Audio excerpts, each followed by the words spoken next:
Hello student, कैसे हैं आप। नेक्सस एजुकेशन पॉइंट में आपका स्वागत है। हम हाजिर एक नई वीडियो के साथ। आज हम बात करेंगे MGP 004 गांधी के राजनीतिक विचार, इग्नू यूनिवर्सिटी। आज हम इस वीडियो में जून 2024 के क्वेश्चन पेपर को सॉल्व करेंगे। MGP 004 का जो एग्ज़ाम आता है वो आपका 2 घंटे का समय होता है, जिसमें अधिकतम 50 मार्क्स का ये एग्ज़ाम होता है। इसमें प्रत्येक भाग में कम से कम 2 क्वेश्चन चुने हुए होते हैं, मतलब दो टोटल 5 क्वेश्चन करने हैं, जिसमें से प्रत्येक भाग में हमें 2-2 क्वेश्चन करने हैं और पांचों क्वेश्चन आप किसी भाग में से कर सकते हैं। यानी कुल 5 प्रश्नों के उत्तर देने हैं। प्रत्येक प्रश्न के जो उत्तर है लगभग 400 शब्दों में देने। प्रत्येक प्रश्न जो है 10 अंकों का होता है। तो इस तरह से आप टाइम मैनेजमेंट करके इस क्वेश्चन पेपर को आप करेंगे। जून 2024 के सॉल्व क्वेश्चन पेपर की संपूर्ण जानकारी के लिए हमारे इस वीडियो को लास्ट तक देखिए। अगर आपने अभी तक हमारे चैनल को सब्सक्राइब नहीं किया है तो हमारे चैनल को सब्सक्राइब करें, बेल आइकन जरूर बजाएं ताकि हमारी आने वाली वीडियो का नोटिफिकेशन आपको आसानी से मिल सके। लाइक कमेंट शेयर करना ना भूलें। चलिए शुरू करते हैं। खंड फर्स्ट का पहला क्वेश्चन है, गांधी पर प्रमुख बौद्धिक प्रभाव क्या है। गांधी जी के ऊपर जो बौद्धिक प्रभाव पड़े थे उसके बारे में इस क्वेश्चन में जानेंगे। इंपॉर्टेंट टॉपिक है। चलिए शुरू करते हैं। महात्मा गांधी जी ने भारत के स्वतंत्रता संग्राम को जनता का संघर्ष बनाकर समूचे देश में जागृत और क्रांति की लहर पैदा कर दी। जैसा कि आपको पता है कि जब भारत में गांधी जी आए थे तो उन्हें संपूर्ण भारत के लोगों को बिखरता हुआ देखा। इसलिए गांधी जी ने सभी गांव, कस्बे और शहरों में गए और सभी लोगों को राष्ट्रवाद का पाठ पढ़ाया और सभी लोगों को अंग्रेजी शासन के खिलाफ एकजुट करने का प्रयास किया। गांधी जी के जितने भी स्वतंत्रता संग्राम थे उनको जनता का संघर्ष बताकर लोगों में जागृति और क्रांति की लहर पैदा करी।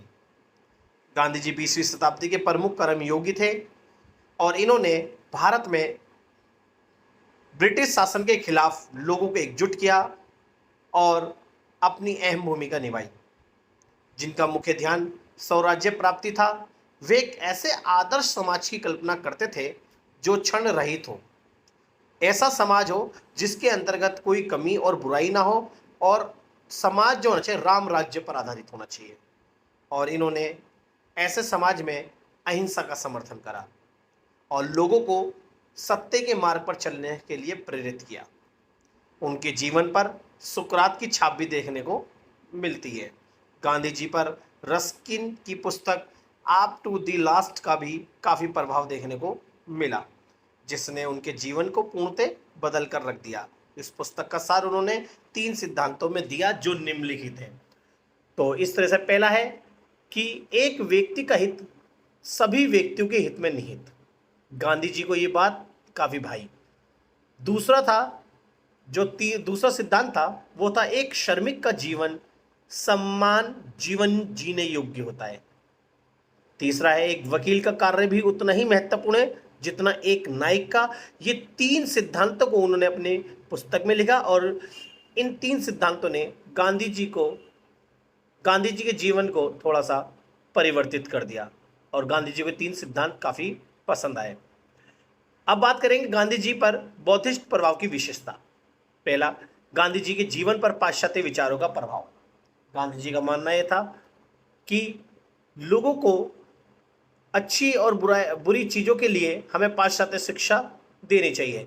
गांधी जी ने भारत में लोगों को पाश्चात्य विचारों से प्रभावित किया और गांधी जी ने पाश्चात्य विचारों को काफ़ी बढ़ावा देने के लिए लोगों को प्रोत्साहित किया। श्रम से प्रेरित होकर श्रमिकों के कल्याण के कार्य। गांधी जी का मानना था कि जब लोगों को श्रम प्राप्त होगा तो उस श्रम से प्रेरित होकर लोग अपने कल्याण के कार्य करेंगे, जिससे सभी श्रमिकों का विकास होगा। तीसरा था व्यक्ति की योग्यता अनुसार श्रम विभाजन। गांधी जी का मानना था कि प्रत्येक व्यक्ति को जो भी श्रम यानी जो भी काम मिले वो उनकी योग्यता के अनुसार मिले।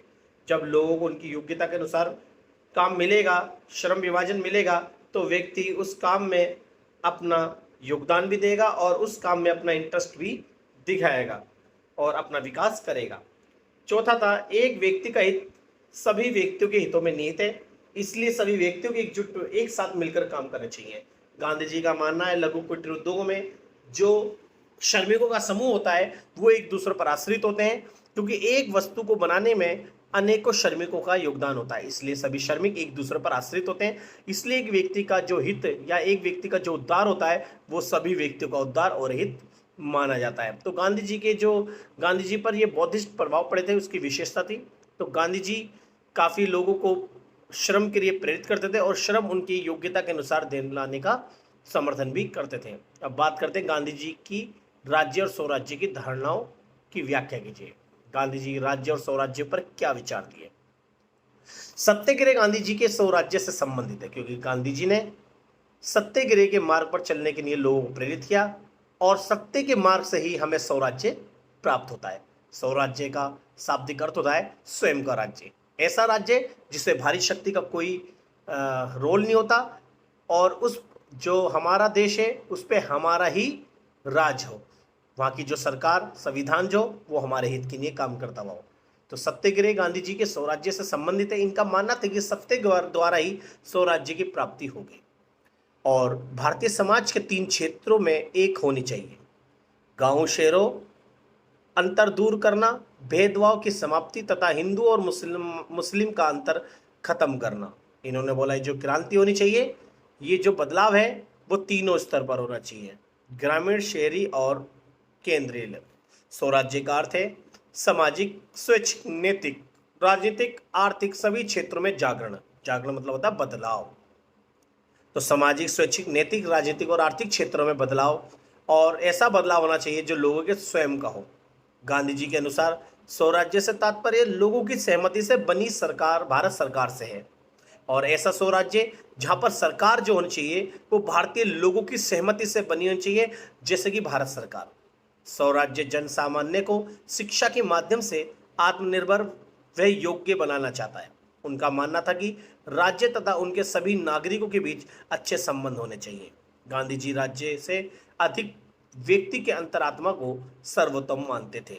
इस तरह से गांधी जी ने राज्य और स्वराज्य पर विचार दिया। बात करते हैं इनकी धारणाओं के बारे में। गांधी जी ऐसे राज्य की कल्पना करते थे, ऐसा राज्य जो राज्य राम राज्य पर आधारित होना चाहिए। राम राज्य का समर्थन करा। राज्य के अंदर राम जी के जो सिद्धांत और विचार थे उन विचारों के माध्यम से ही राज्य बनना चाहिए। ऐसा राज्य जिसके अंदर कोई बुराई ना हो, जिसमें कोई हिंसा ना हो, ऐसे राज्य को राम राज्य का नाम दिया। ग्राम स्वराज्य का समर्थन। गांधी जी ने ग्राम स्वराज्य का समर्थन करा और इन्होंने ग्रामीण क्षेत्र पर, ग्रामीण स्तर पर रहने वाले लोगों के इस श्रम और उनके विकास संबंधी कार्य करने का काम किया। गांधी जी ग्राम लेवल पर ग्रामीण लोग होते हैं उनके स्वराज्य का समर्थन करते थे ताकि गांव के लोग आत्मनिर्भर हो सकें। आदर्श अहिंसक समाज का समर्थन। ऐसा समाज का समर्थन करते थे जिसके अंदर आदर्शवादी बातें लोगों के मन में हो। ऐसे लोग जो अपने कर्तव्यों का निर्वाह करें और आदर्श जिंदगी जिए। आदर्श अहिंसक समाज का समर्थन गांधी जी ने किया। चौथा है ग्राम गणराज्यों का समर्थन। इनका मानना था कि गांवों के मिला के गणराज्य का संघ होना चाहिए, यानी जो ग्रामीण गणराज्य है इनके अंदर गांवों को आत्मनिर्भर बनाना चाहिए और ग्राम गणराज्य का इन्होंने समर्थन करा। गांव को आत्मनिर्भर बनाना ताकि लोग अपना आत्मनिर्भर बनकर और अपना विकास करें। गांव आत्मनिर्भर जब भी बनेगा जब गांव लेवल पर हम विकेंद्रीकरण को अपनाएंगे और लघु कुटीर उद्योगों की स्थापना करेंगे। लघु कुटीर उद्योगों का समर्थन भी करा। लघु कुटीर उद्योग छोटे छोटे उद्योग होते, कारखाने होते, जिसके अंतर्गत गांव और गली के कोचों के जो लोग हैं, हाथ के काम करने वाले श्रमिक हैं, उन लघु कुटीर उद्योगों में काम करके अपना जीवन यापन कर सके और सभी लोग एकजुट होकर देश की तरक्की और अपने विकास की तरफ अपना योगदान दें। समानता का समर्थन। गांधी जी ग्राम और शहरी क्षेत्र और भारत के सभी धर्म, सभी जाति के लोगों में समानता की स्थापना करना चाहते थे। तो गांधी जी के ये राज्य और स्वराज्य पर अपने विचार थे। नेक्स्ट थर्ड क्वेश्चन है, गांधी जी व्यक्ति को सत्याग्रह से कैसे जोड़ते थे। गांधी जी जब भारत में आए उन्होंने व्यक्तियों को सत्याग्रही का पाठ पढ़ाया। गांव और शहर कस्बों में गए, लोगों से बात करी और लोगों को उनके हित के प्रति ज्ञान कराया और उनकी समस्याओं का कारण ब्रिटिश सरकार को ठहराया और सभी लोगों को एकजुट करने का प्रयत्न किया, जिससे सभी लोग एकजुट हुए और भारत में स्वतंत्रता संग्राम यानी स्वतंत्रता आंदोलनों में लोगों ने बढ़ चढ़कर भाग लिया। सत्याग्रह से हमारा अभिप्राय सत्य के मार्ग पर चलना होता है। सत्याग्रह यानी सच्चाई के मार्ग को ना छोड़ना और सदैव सच बोलना और सत्य को कभी अपने ऊपर, सत्य के ऊपर असत्य को हावी होने न देना ही सत्याग्रह कहलाता है और किसी भी स्थिति में सत्य का मार्ग नहीं छोड़ना चाहिए। गांधी जी के अनुसार सत्याग्रह एक जीवन दर्शन है, क्योंकि हमारे जीवन का मार्ग एक सत्याग्रह है, इसलिए हमें इसे कभी छोड़ना नहीं चाहिए जो सत्य और अन्य का घोर विरोध करते हैं। इस प्रकार सत्याग्रह बुराई के विरुद्ध सीधी कार्रवाई है। सत्याग्रह में धरना, हड़ताल, उपवास, सविनय अवज्ञा आदि सत्याग्रह के विभिन्न रूप हैं। हम सत्याग्रह को धरने, हड़ताल, उपवास और सविनय अवज्ञा के माध्यम से ही प्राप्त कर सकते हैं, जिसे समय और परिस्थितियों के अनुसार इनका प्रयोग किया जा सकता है। इतने सारे जो रूप हैं, इनमें से जिस रूप की आवश्यकता होती है उनका हम इस्तेमाल सत्याग्रह को प्राप्त करने के लिए करते हैं। गांधी जी के अनुसार सत्याग्रह विरोधियों को पीड़ा पहुंचाकर नहीं बल्कि स्वयं पीड़ा सहकर सत्याग्रह का समर्थन करना चाहिए। अब बात करते हैं सत्याग्रह, गांधी जी के सत्याग्रह की अवधारणा। पहला, सत्याग्रह का जीवन में प्रयोग।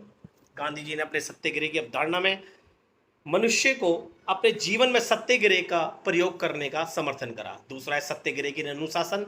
सत्याग्रह केवल आप डिसिप्लिन यानी अनुशासन से ही प्राप्त कर सकते हैं। जिस मनुष्य में अनुशासन नहीं वो सत्याग्रह को प्राप्त नहीं कर सकता। इसलिए सभी नागरिकों को सत्याग्रह प्राप्त करने के लिए अनुशासनित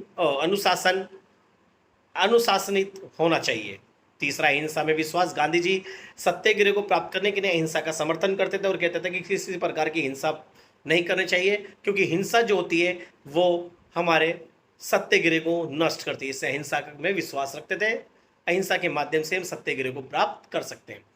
फोर्थ है ईश्वर में असीम विश्वास। गांधी जी कहते थे कि सत्याग्रह और अहिंसा का मार्ग केवल हमें ईश्वर की भक्ति से ही प्राप्त हो सकता है। ईश्वर में असीम विश्वास रखते थे। पांचवा है स्वयं पर नियंत्रण। जी, स्वयं पर जब तक हम नियंत्रण नहीं कर पाएंगे और हमें अपना गुस्सा खत्म नहीं करना और अपना आपको पेशेंस नहीं रखेंगे, जब तक हम सत्याग्रह को प्राप्त नहीं कर पाएंगे। फिर है छठा है आप परिग्रह का पालन। आप सत्याग्रह को प्राप्त आप परिग्रह का पालन करके भी कर सकते हैं। आप परिग्रह का मतलब होता है चीजों को त्यागना। किसी चीज या किसी वस्तु को सत्याग्रह के प्राप्त करने के लिए उसे त्यागने को ही हम आप परिग्रह का पालन कहते हैं। आप परिग्रह मतलब एक तरह से वस्तु या किसी चीज को त्यागना दूसरे के लिए। सेवंथ है नशीली वस्तुओं को परहेज।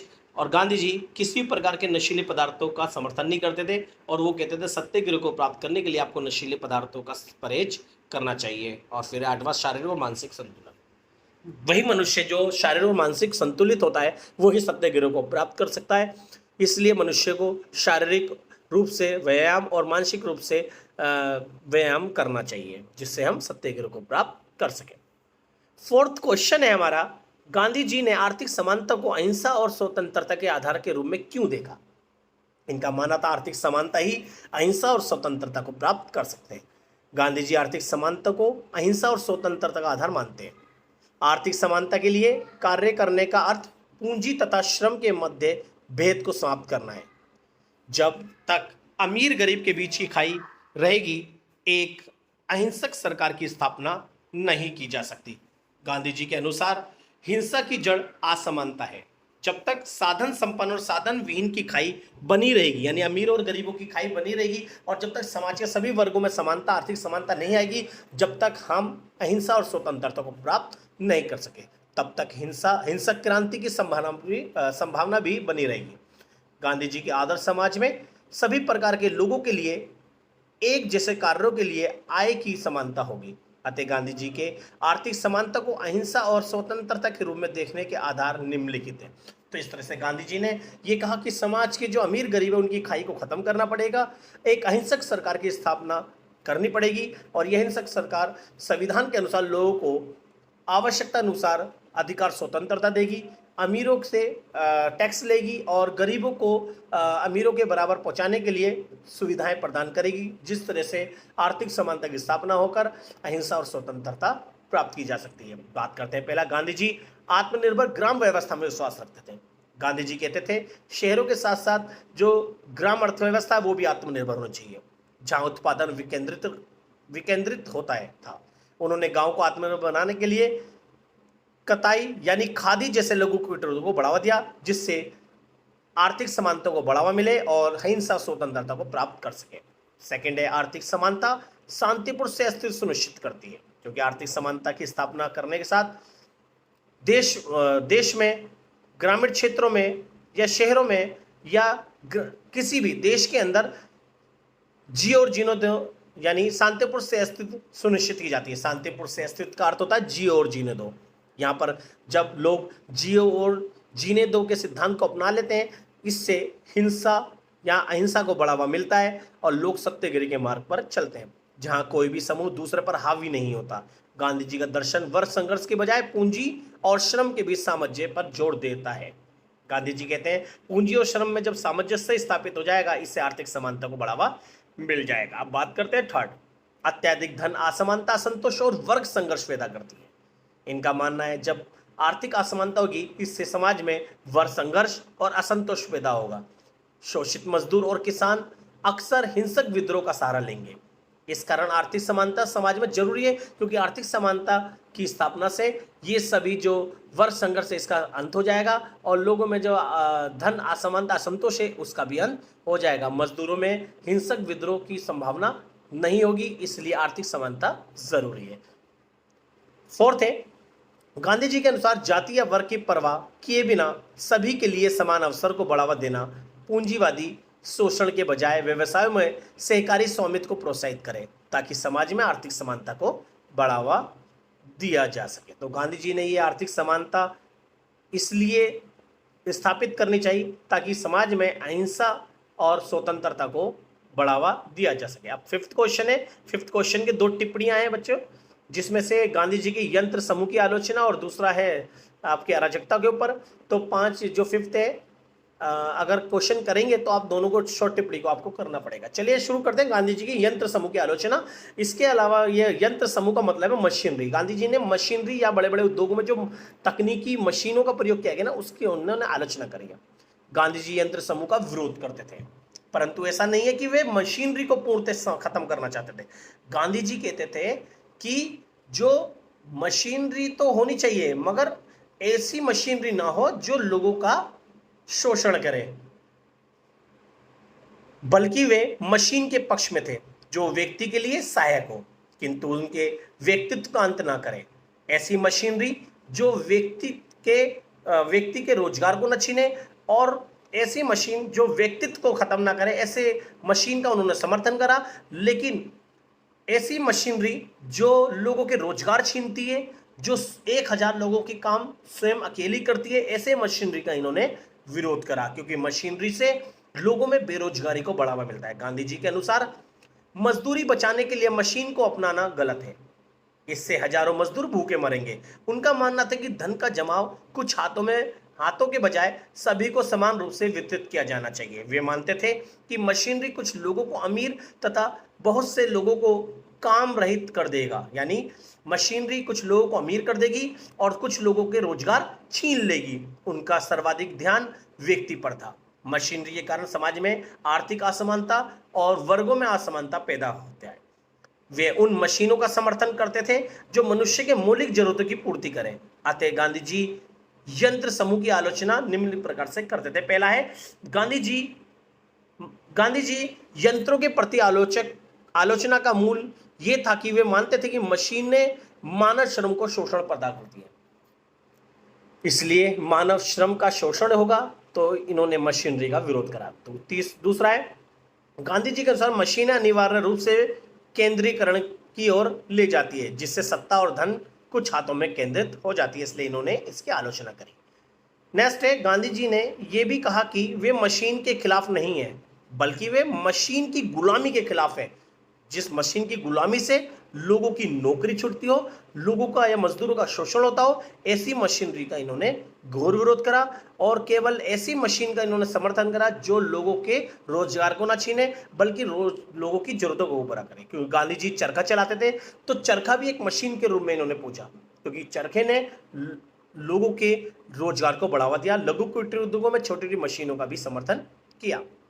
गांधी जी के विचारों में स्वदेशी आत्मनिर्भरता और अहिंसक प्रतिरोध महत्वपूर्ण तत्व थे, इसलिए गांधी जी ने मशीनरी का विरोध किया। इस तरह से गांधी जी के यंत्र समूह की आलोचना थी। अब नेक्स्ट इसका जो बी है वो है हमारा एक अराजकतावादी समाज में अधिकार। गांधी जी के जो एक अराजकतावादी समाज में अधिकार है उसके ऊपर उन्होंने क्या विचार दिया, अब उसके बारे में बात करेंगे।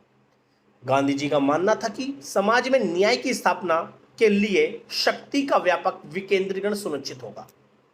अगर समाज में न्याय स्थापित करना है तो शक्ति का विकेंद्रीकरण होना चाहिए, और ये शक्ति एक के हाथ के बजाय सभी के हाथों में होनी चाहिए। गांधी जी ने सत्य, अहिंसा और धर्म के सर्वोच्च मूल्यों पर आधारित शक्ति का प्राधिकार की जरूरत पर जोर दिया, जो इस बात का विश्वास दिलाए कि राजनीति आखिरकार सब लोगों की सामान्य रूप से सेवा है। गांधी जी का मानना था कि समाज में समानता सबसे महत्वपूर्ण है, क्योंकि समाज में समानता आना जरूरी है, क्योंकि गांधी जी समानता का समर्थन करते थे। जाति, वर्ग, अमीर गरीब सभी में समानता होना जरूरी है। इसलिए उन्होंने कहा कि भारत में स्वतंत्रता की शुरुआत निम्न स्तर से होनी चाहिए। यहाँ के गांव स्वतंत्र होने चाहिए, आर्थिक दृष्टि से भी और आत्मा सुरक्षा की दृष्टि से भी। उन्होंने बताया कि आर्थिक आधार में कृषि तथा औद्योगिक क्षेत्र में न्यायशीलता यानी ट्रस्टीशिप के माध्यम से श्रम तथा पूंजी के संबंध स्वतंत्र, समानता तथा अहिंसा को सुनिश्चित करेंगे। तो ये गांधी जी के हमने अराजकतावादी समाज के अधिकार के बारे में बात करी। तो इसका सेकंड पार्ट हमारी दूसरी वीडियो में देखिएगा। अगर अभी तक आपने हमारे चैनल को सब्सक्राइब नहीं किया तो हमारे चैनल को सब्सक्राइब करें, बेल आइकन जरूर बजाएं, लाइक कमेंट शेयर करना ना भूलें।